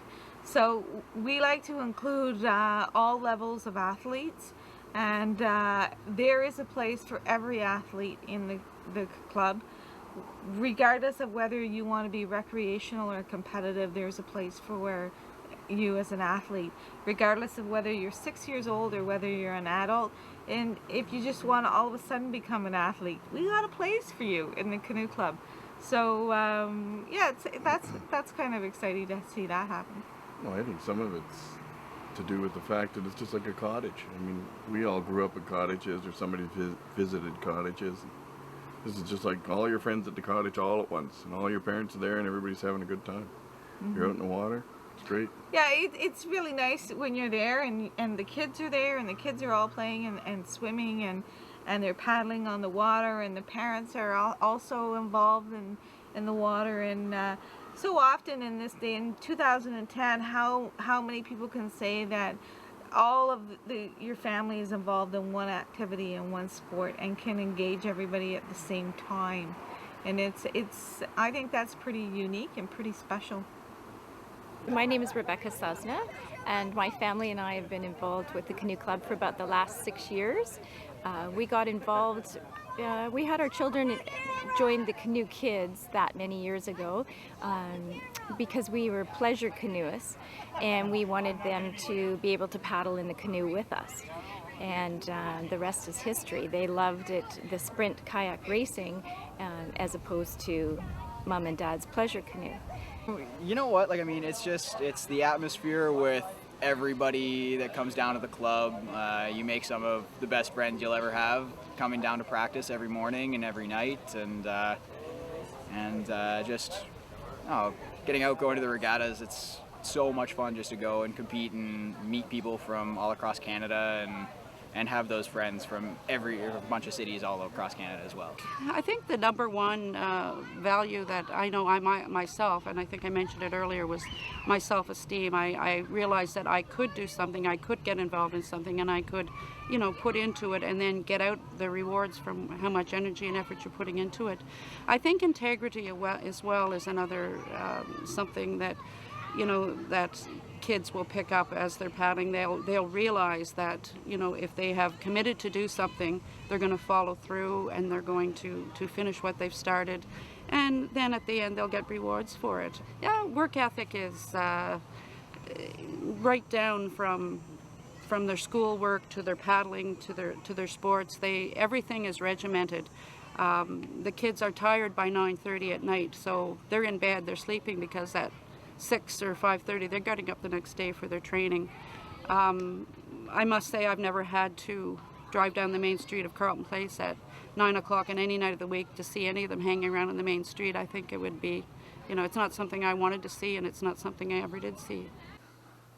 I don't know exactly what it is, but when you first go down to a canoe club, it's a sense of fun and being at the cottage and being in the water and being able to play, and a lot of the clubs, they set it up in such a way that there's an opportunity for that. And I think the way our competition system's set up, there's an opportunity for you to succeed at a very young and a very inexperienced level, and that's addictive. And certainly in my case, my brother brought our hockey team down to race war canoe, and we were able to qualify for the national championships in our first year, and we actually got a medal, and I was hooked. I mean, it was an opportunity to get involved in the club and to start training in different boats, and the national championships are a unique experience in and of itself. Over 1,000 athletes, clubs across the country. And I think the second part to it is that it really is a family opportunity, and because of the nature of our competition, and they're on the weekends and they're usually outdoors, it's kind of like going for a picnic, and then the family needs to be there for their children, and then they get involved, and pretty soon it's in some cases we have generations of athletes paddling still at the same club, from young grandchildren up to grandfathers that are still paddling. So I've stopped paddling, and I don't know that I'm going to go back, but my son now is involved, and he's a member of the Carleton Place Canoe Club. And my wife is also on the board of the Carleton Place Canoe Club. And while I can't necessarily become involved as High Performance Director for Canoe Kayak Canada, certainly there is indirect involvement with my son, and whenever I can help out, I do. So, my son went off to a camp this spring. It's called EOD, Eastern Ontario and Western Ontario sort of meet. And these are kids that they compete against through the year, but they come back from these training camps and they've made a lifelong friendship out of just getting together once a year and being one unit. And I've watched how that's gone with my nephew, is that competed against other clubs that became all one as Eastern Ontario, and then became a member of the national team, and then went on to the Olympics, and even on the world level is good friends with guys from England and Germany, and you know, and in fun introduce them to my son and his friends, and to them these guys are so big, you know. It's kind of all-encompassing. It's just they're not here just on the water.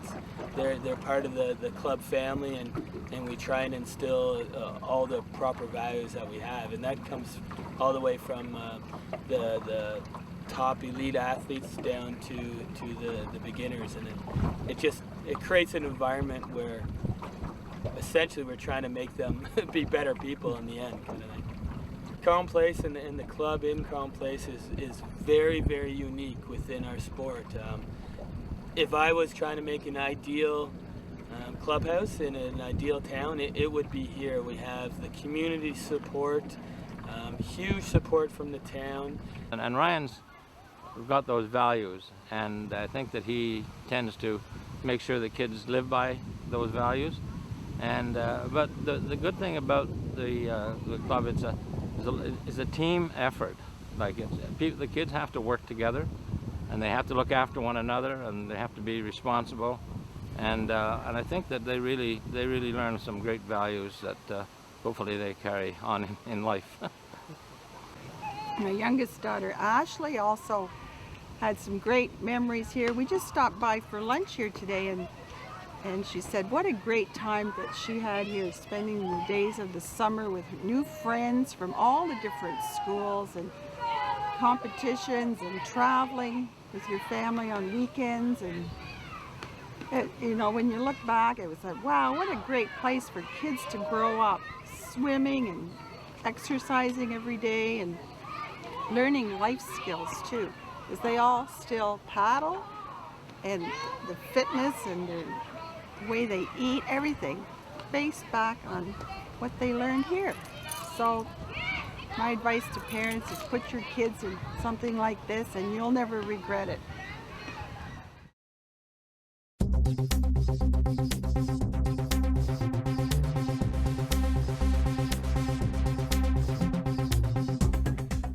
The social and physical benefits, not to mention the out-and-out fun of paddling, can be enjoyed by adults through the Masters program and Dragon Boat team. Hi, I'm Sylvia Frenette. This is my second year paddling, and my first year I got the, what was the award? Master of the Year. Master of the Year. Yeah, go Sylvia. For the K4. The stroke in the K4 apparently. Awesome novice paddler. Awesome paddler, yeah. We had a lot of fun last year. We have an adult paddling program. It's called the Masters program. Anyone 25 years of age and older can paddle with us, and we've got all sorts of boats, the same boats that the kids use. And we paddle canoe and kayak, and we have a really good, we also have a fun time. Sometimes we go out after practice. We may go out for dinner once in a while, but we have, our group has grown twice the size from last year, and we have a lot of fun. It's a good tight group. We encourage each other, and we hope to keep the program going. It's good exercise for anybody, and I think what happens is the Flyers state masters, and people are turned off by that. They think you have to be some expert.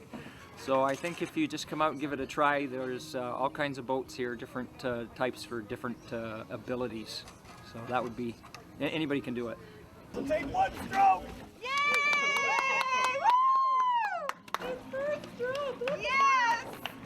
Good job! Oh! Look at you made it! I'll take one stroke. I'm happy with that. I'm Carrie Redwood. I've been paddling since I was 12 years old. Well, the camaraderie is amazing, and like I said, I've been paddling since I was a Bantam, and I'm still paddling. I'm not going to say my age on the camera, but I am an adult Masters paddler now. And that's my husband, and it's his first time out in a C1, so I'm very proud of him. But it just kind of goes part and parcel with the sport. I find that the community of paddling, and I've found even in Carleton Place, for example, the community is so tight and so strong and very supportive of each other. You'll find a lot of parents and their kids paddle together, and they come up through the ranks together, and that's what happened with me as well. My dad, he was a paddler, so I followed in his footsteps, and now my kids, they'll be following in mine. So yeah, it's very supportive, and it's a great community to be in. It's fairly new to Carleton Place Canoe Club to have some Masters racing. We actually just had our first Masters regatta a couple weeks ago. We had great success with Brian Rodding. He won his 200 race and was second in his 500 for his first races ever. So you've never done it's good to see that Carleton Place Canoe Club is developing a new Masters program. Won a first and a second in the Masters in Rito last weekend. My first race ever.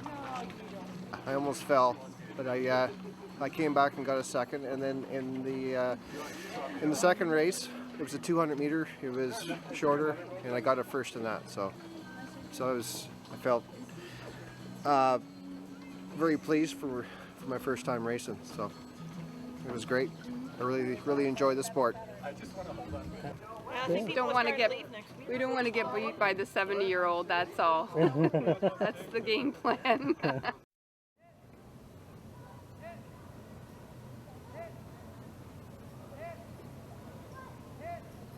Though the Canoe Club and the Dragon Boat program are not affiliated, the Canoe Club does have its own dragon boat and competes in a number of regattas, including the one held annually in Carleton Place. What do we like about dragon boat racing? It's fun. It's a very good workout. It's a good team, good camaraderie. Satisfying. I don't know. I love it on the water. It feels just right doing it. I've been a member of the club for many, many years when I was young, and I wanted to come back to the club and paddle with the club. So this gave me a chance as an adult to paddle with the whole team. I'm pretty happy about that. Yeah. We have a great team this year. A lot of new recruits. This is your first year? This is her first year. Yep. And I love it. She loves it. She's loving it already. It's only been a few months. Are you getting a good workout? I am. Upper body build up. Upper body. Yeah. And cardio. Cardio. That's what amazed me with the cardio. Yeah, it is really good actually, cardio. And it's a water sport, so when we get out of the boat, we're usually soaking wet. Yeah. And there's lots of new recruits. Carrie Manette. You know, yeah. Come here. Come and tell us. Kathy Priddle, Is this your come first year dragon boating? Come on over. Come here. Oh, yeah. This is her first year dragon boating? How do you find dragon boating? I love it. I'm totally addicted. Totally addicted. She doesn't like missing. No, she does. It's true. She really. I love being being you enjoy it. Well, I love being on the water every week, and I didn't realize how much when I was a child, how much I love being on the water, and it's like going back to doing that all over again. So I love it. Can hardly wait for Wednesdays. Yeah, I know. Only once a week. It's only once a week, but I dread Wednesdays because I'm learning to steer. And Christine, dangerous standing at the back of the boat.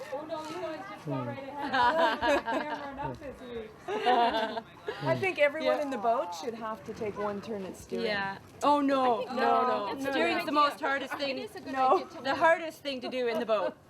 Paddling is the easiest. Trust me. We'll see tonight if I fall in or not. Yeah. Okay, we're done. Okay.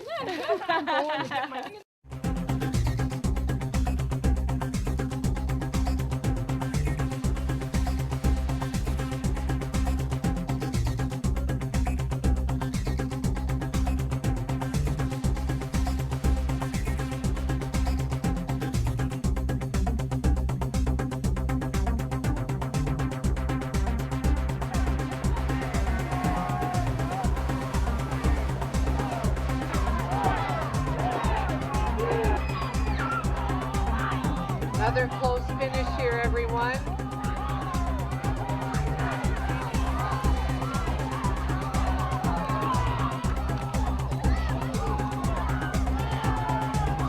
And a white flag from the officials for a good race.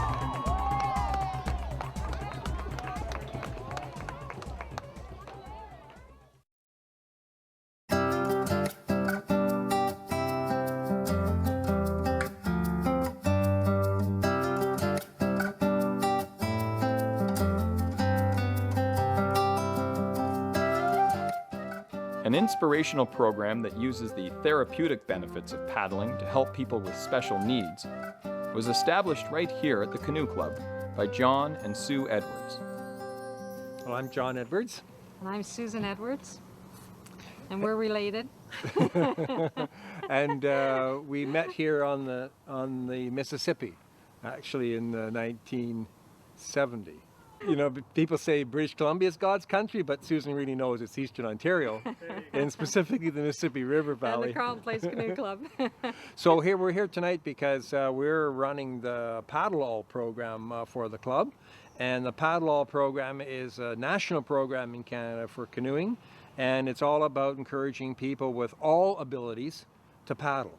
So of course it means people with fewer abilities than others, and because canoeing hasn't been a place where people of different abilities were generally involved, we found through this process that it's become very popular, and the young people who are with us tonight, this is a whole new experience for them, and they're really enjoying coming out and enjoying what we've loved about canoeing, which was when it's hot in the summer and it's, you know, and it's got the river here, that's where you want to be. So my job nationally, my job is as Domestic Development Director for Canoe Kayak Canada. So this is one of my projects, and I initiated this project 3 years ago and held an international conference in Montreal in 2008. 11 nations came, and that was the start of the movement internationally. And so in Canada, we were doing too much. There were a few clubs doing projects across the country, enough that I saw a pattern and said, we need to do this nationally. And the Ottawa River Canoe Club over Dunrobin was one of the leaders. There were in Bannock Canoe Club in Dartmouth, Nova Scotia, there was some activity going on. And in Mississauga, Port Credit, there was a young lady who had an amputation when she was 3 years old, and she was paddling war canoe. We saw all of these things happening. We said, you know what? When you connect the dots, we have a national program. And so in our hometown, it became, well, let's do something in Carleton Place, of course, because Carleton Place, as the oldest canoe club in Canada and one of the founding members of the organization, wants to participate in all the national programs. And so last year, John, myself, and our daughter, actually Chantry, she was coaching at the canoe club at the time. And so the three of us volunteered, and we all love coaching. We all love being out in the water. And so we started this program last year in the middle of the summer. And the athletes that you saw here earlier tonight, they loved it so much. They kept saying, when is it going to start? Make sure it starts earlier. And so we started getting phone calls about June of this year. And so we're so glad to be able to put that out. Yep. We know that, as John said, the kids just love getting out in the water. Everybody likes getting out in the water.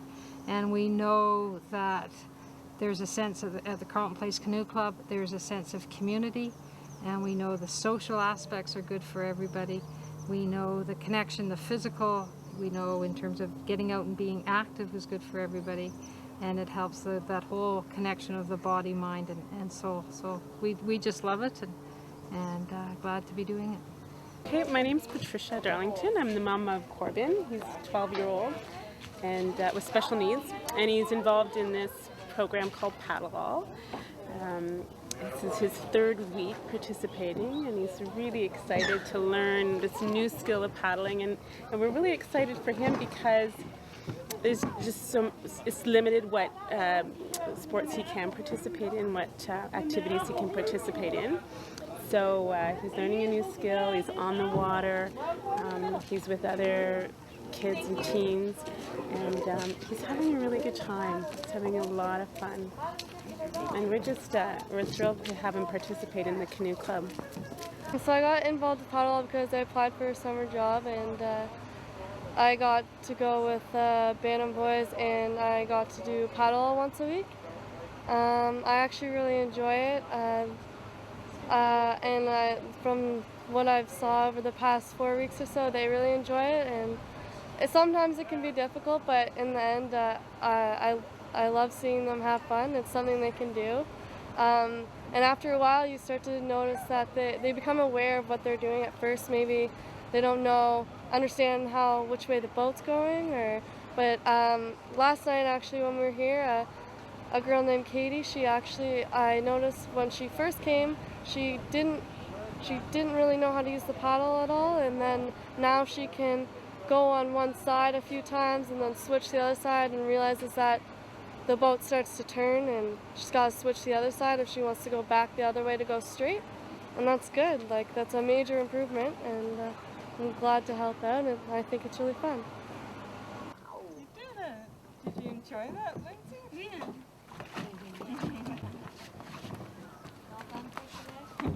Keep going, sweetie.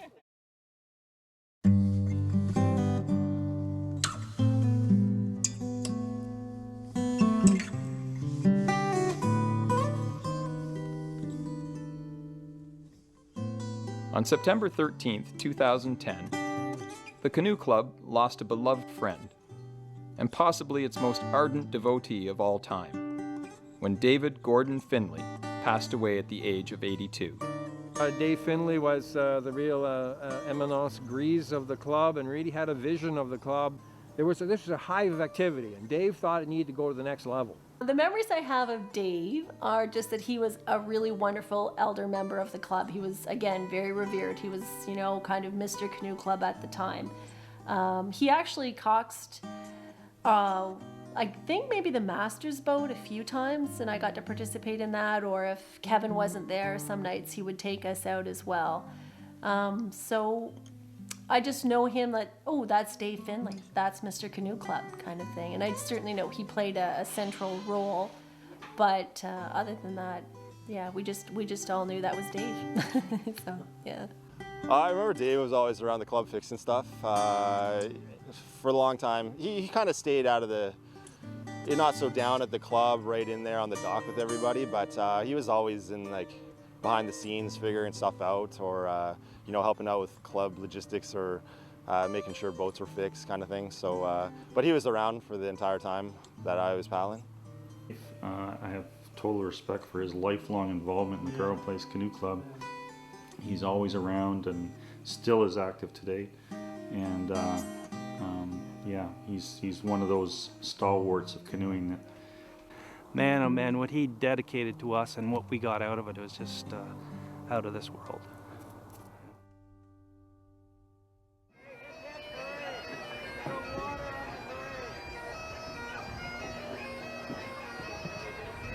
In appreciation of all that Dave has done for the club, a moving tribute, known as a Commodore's Salute, was held in his honor shortly afterward.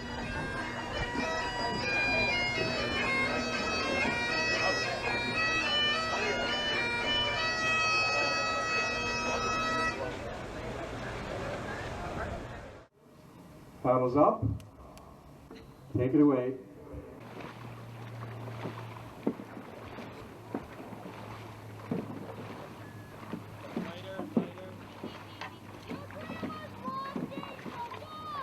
Let it ride.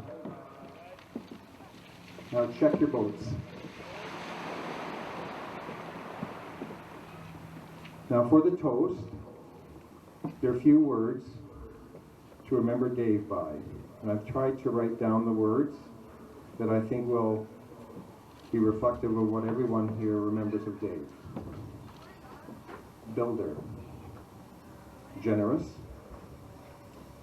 visionary, optimist, faithful, challenging, witty, empathy, leader, patient, focused, calming, believer, a mentor, a citizen, a partner in a crew, a friend, a coach, a cousin, an uncle, a brother, a grandfather, a dad, and a husband. 3 cheers for Dave Findlay. Hip hip, hooray! Hip hip, hooray! Hip hip, hooray!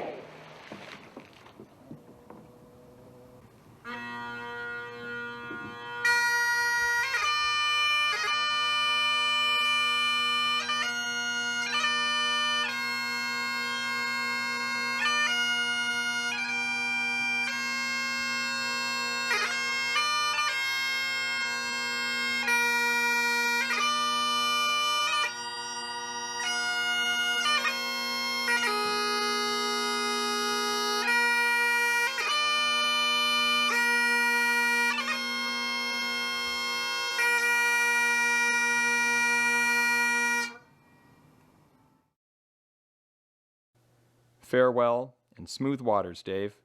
You are missed.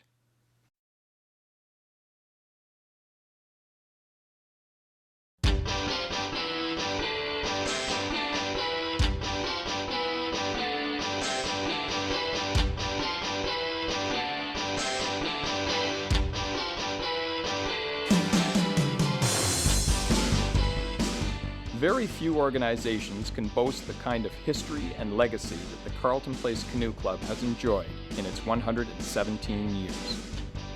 There have been hard times, but even more good times.